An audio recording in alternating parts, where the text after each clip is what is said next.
3 दिन जो उनको मारा जेल में नंगा करके, ब्रूटल टॉर्चर, नंगा करके मारना और उनको उसको डरा के रखना। हमारे पास सबूत भी हैं और वो सबूत हम सामने भी लाएंगे। ये डॉक्टर शहबाज गिल साहब को टॉर्चर करना चाहते हैं। मेरी मजबूरी ये है कि मैंने जो चीजें अदालत में कहनी है मैंने सर यहाँ पे नहीं कहनी, मुझे थोड़ी सी बारीक लाइन का पता है कि उस दिन जिस दिन ये रिमांड रिफ्यूज हुआ, मीडिया के लोग अंदर थे, उन्होंने देखा कि डॉक्टर शहबाज गिल साहब के ऊपर टॉर्चर के निशानात जो कि जज साहब की उसमें उन्होंने कॉन्स्टिट्यूशन में लाए।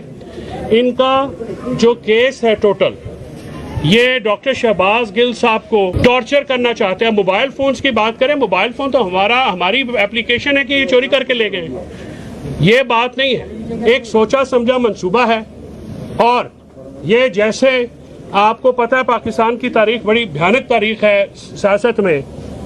भुट्टो साहब के साथ जो हुआ कि वादा माफ गुआ बनाए गए तोड़े गए, तारीख ने बाद में ये देखा कि वो गलत फैसला था।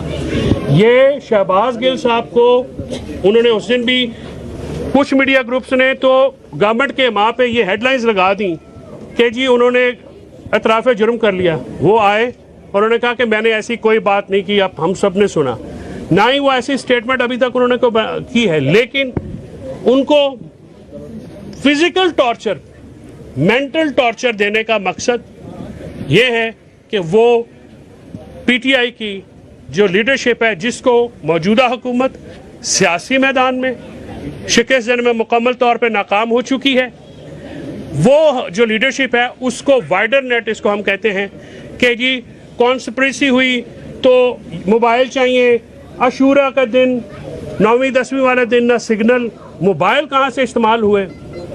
उस दिन जो जुडिशल मजिस्ट्रेट साहब ने उनका ऑर्डर किया है उनको जेल भेजने का, उसमें उन्होंने कहा कि आपने 3 दिन उनको रखा है और 3 दिन जो उनको मारा जेल में नंगा करके। अगर कोई ये समझता है कि हमारे पास सबूत नहीं है तो वो अपनी गलतफहमी दुरुस्त कर ले। हमारे पास सबूत भी हैं और वो सबूत हम सामने भी लाएंगे। जिस तरह से ब्रुटैलिटी की गई उनके साथ, जिस तरह से एक प्रोफेसर को, देखिए जो भी एक्यूजेशन हैं, नो मैटर वो जितनी भी सीरियस हैं, मैं उस पर भी अभी आपको बताता हूं कि वो जो पूरी एफआईआर है, वो पूरा ट्रांसक्रिप्ट मैंने पढ़ा है, उसमें से कुछ लाइनें उठा के एफआईआर दर्ज की गई। आप पूरा ट्रांसक्रिप्ट पढ़े तो शायद बयान की नौयत ही बदल जाती। उन्होंने भी उस दिन ये कहा कि पाक फौज मोहतरम इदारा है, उससे मोहब्बत करते हैं और अमेरिका में जो बंदा पढ़ा रहा हो उसमें भी उन्होंने कहा कि मजबूत फौज मजबूत। और ये पीटीआई की एक स्टेटेड पॉलिसी है, इमरान खान साहब कह चुके हैं। लेकिन ये जो वफाकी हुकूमत है ये इस कदर बौखला चुकी है कि इसका अब एक ही रह गया है काम कि किसी तरीके से टेक्निकली नॉकआउट करके, कभी पीटीआई की प्रोहिबिटेड फंडिंग को फॉरेन फंडिंग कहते हैं, और कभी अपने जो इलेक्शन कमीशन का जो ऑर्डर आया है, कोई आप देखें इंडिपेंडेंट ऑर्डर है, बिल्कुल ऑर्डर नहीं है, और फिर इस किस्म के काम करके रेफरेंसेस फाइल किए जा रहे हैं जो कि लीगली किसी उसकी कोई वैल्यू नहीं, पेटेंटली इलीगल है। इसी तरह आपने देखा कि 12 महीने की बच्ची जो है रात को 1:30, 2, पौने बजे, उनके पौने 2 बजे घर में जाके, ना वारंट ना कुछ, उनके घर में रुक के, और उसका मैं देख रहा था सोशल मीडिया पे, वो खातून ने कहा, इन्होंने कहा कि तुम अपनी बच्ची से कभी मिल नहीं सकोगी। मैं शुक्रिया अदा करता हूँ इस्लामाबाद की मीडिया का, जिन्होंने ये रिपोर्टर्स ने ये मामला उठाया और एक 12 महीने की 10-12 महीने की जो दूध पीती बच्ची अपनी माँ से मिल सकी। इस कदर जुल्म 9वीं और मुहर्रम के महीने में किया गया। ये सारा जो ड्रामा है, फिजिकल कस्टडी उनकी लेने का मकसद ही सिर्फ एक है कि उनको तोड़ा जाए और उनके खिलाफ और उनको पार्टी के खिलाफ इस्तेमाल किया। इंशाल्लाह हम पहले भी कामयाब हुए, हम कल भी कामयाब होंगे और हम हर सतह पे जाएंगे। डॉक्टर शहबाज गिल के जो लीगल राइट्स हैं, जो कॉन्स्टिट्यूशनल राइट्स हैं, उनको प्रोटेक्ट कराने के लिए हमने आज, मुझे उनकी फैमिली की तरफ से ये इत्तला है कि उन्होंने human rights commission of Pakistan को भी ये लिखा है, अपना कंसर्न उनके साथ शेयर किया है।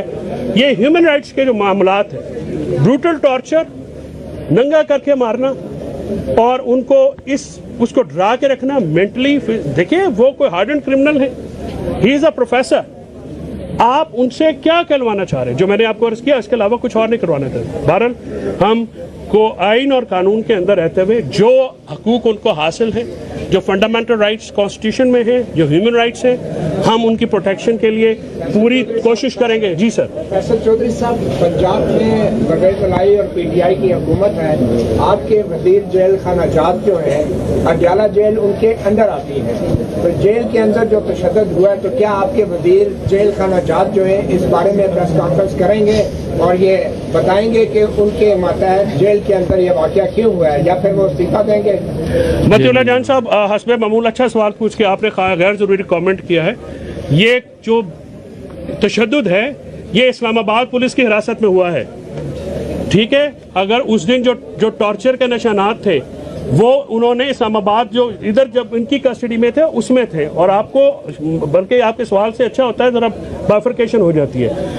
अडयाला जेल में जो है मेंटली तो जाहिर है वो एक आदमी जो आज़ाद आदमी है, प्रोफेसर आदमी है, अगर जेल में तो उसको रखना जो है कोई भी आदमी जो हो वो मेंटली टॉर्चर होता है। आप मुझे बताइए कि जब आप भी उस दिन इधर थे, अपना यहाँ पे बाकी भी हमारे सारे दोस्त थे, जो टॉर्चर के निशानात उन्होंने अपनी मीडिया से क्रॉबरेट कर लें कि उन्होंने कहा जी उनको मारा गया। आप इन्वेस्टिगेशन का मतलब फिजिकल रिमांड का यह नहीं होता कि बंदे को मारे। यहाँ पे मुसीबत ये है कि हमारी पुलिस उसने एक वतीरा बनाया और आज तक अदालतों ने किसी को सजा नहीं दी इस मामले पे।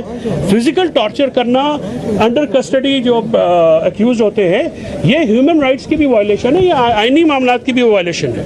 लिहाजा आपकी मैं सवाल के जवाब में आपको उम्मीद है मैंने दुरुस्त कर दिया होगा सर। अडयाला जेल जो है किसी और ने भी बारी लान दो। आपका जो वजीर जेल खाना जात है, जी सर, क्या वो अडयाला जेल के किसी भी कैदी का किसी वक्त भी तिब्बी मुआयना नहीं करा सकता?